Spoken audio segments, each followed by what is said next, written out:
पप्पा, हा बेटा. हा टिपू सुलतान कोण होता आणि त्यावरून वाद का चालू आहे? ओके.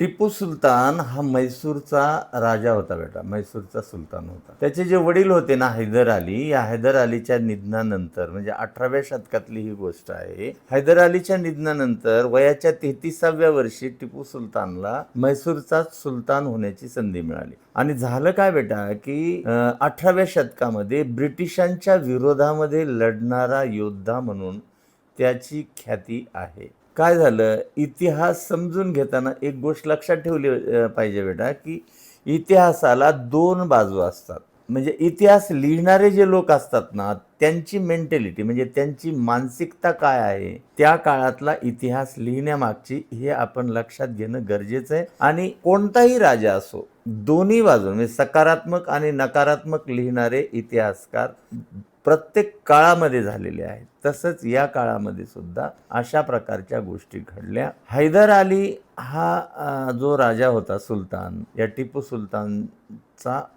जो वडील होता, या टिपू सुलतानला पत्र लिहिताना त्यांनी सांगितलं की त्या काळामध्ये ब्रिटिशांचा अंमल सुरू झालेला होता आणि ब्रिटिश हे लोक आपलं राज्य गिळंकृत करण्यासाठी आलेले आहेत असं त्या पत्रात लिहिल्यामुळं ब्रिटिशांच्या संदर्भामध्ये प्रचंड द्वेष हा टिपूच्या मनात होता. आणि त्या अनुषंगाने जेव्हा ब्रिटिशांनी म्हैसूरवर चाल केली तेव्हा आपलं शौर्य या टिपू सुलतानने गाजवलं आणि 4 वेळा ब्रिटिशांशी लढाई केली. त्यामध्ये 3 वेळा तो जिंकला, परंतु 4थ्या वेळी टिपू सुलतान हा पराभूत झाला. आणि त्याच्या विरुद्ध कोण होतं बेटा, तर त्याच्या विरुद्ध हैदराबादचा निजाम होता. मराठा साम्राज्याचे पेशवे त्या काळातले त्याच्या विरोधात होते. या सगळ्यांनी मिळून आणि ब्रिटिश या सगळ्यांच्या विरोधात टिपू सुलतानने लढाईला प्रत्युत्तर दिलं आणि या लढाईत तो श्रीरंगपट्टण येथे मारला गेला. आता यावरून वाद का चालू आहे, तर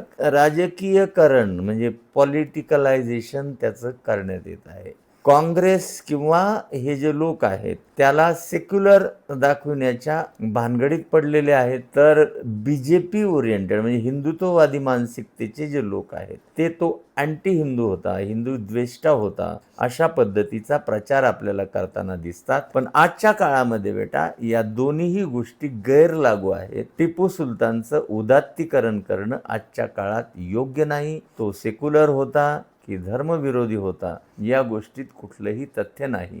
हे आपण या निमित्तानं समजून घेतलं पाहिजे. लक्षात आलं बेटा तुझ्या?